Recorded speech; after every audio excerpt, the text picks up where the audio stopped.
انسان کی زندگی میں کئی مراحل آتے ہیں، مختلف قسم کی تکلیفیں آتی ہیں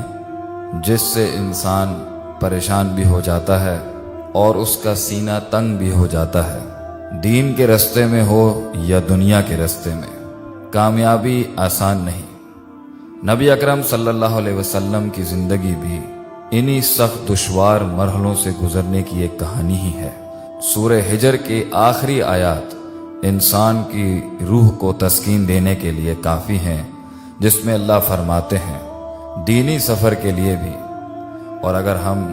اس کو اپنی کسی اور دنیاوی محنت پر بھی اپلائی کرنا چاہیں تو اللہ کی سنت اور قوانین انسان کو رہنمائی دینے کے لیے کافی ہیں۔ انا کفیناک المستہزئین، اللہ فرماتے ہیں بے شک کہ ہم کافی ہو جائیں گے جو لوگ مذاق اڑاتے ہیں آپ کا،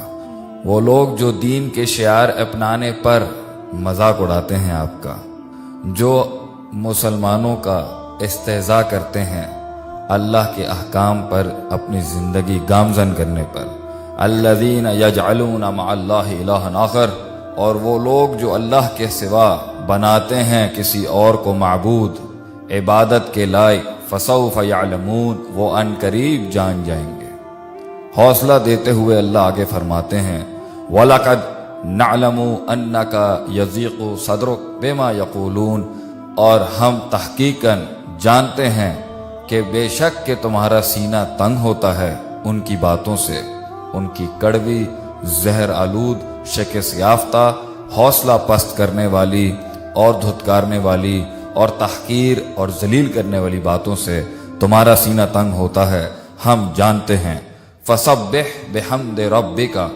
مسلمانوں کو یہ پیغام دیا گیا ہے بلکہ حکم دیا گیا ہے، اللہ کی تسبیح بیان کر، اللہ کے بندے حمد کر اپنے رب کی، وَقُمْ مِنَ السَّاجِدِينَ، اور سجدے میں پڑے رہو۔ اللہ جانتے ہیں تمہارے سینوں میں کیا تکلیف ہو رہی ہے، اللہ جانتے ہیں تمہیں اللہ کے راستے میں کیا تکلیف ہو رہی ہے۔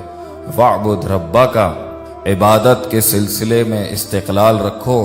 عبادت کے راستے میں کنسسٹنسی رکھو، عبادت کے راستے میں چلتے رہو، عبادت کرتے رہو، حتیٰ یأتیک الیقین، اس حد تک کہ تمہیں موت آ جائے، جیسے یقین سے تعبیر دی گئی۔ تو یہاں پر زندگی کی ہر سٹرگل سے ریلیٹڈ اللہ تعالیٰ نے ایک بہت زبردست قانون بتایا ہے کہ اللہ کافی ہو جائے گا ان لوگوں کے لیے جو انگلیاں اٹھاتے ہیں۔ فَسَوْفَ يَعْلَمُونَ، وہ جان جائیں گے۔ ہم جانتے ہیں تمہارے سینے میں درد ہوتی ہے، تم تسبیح، حمد اور اللہ کی بڑائی بیان کرو،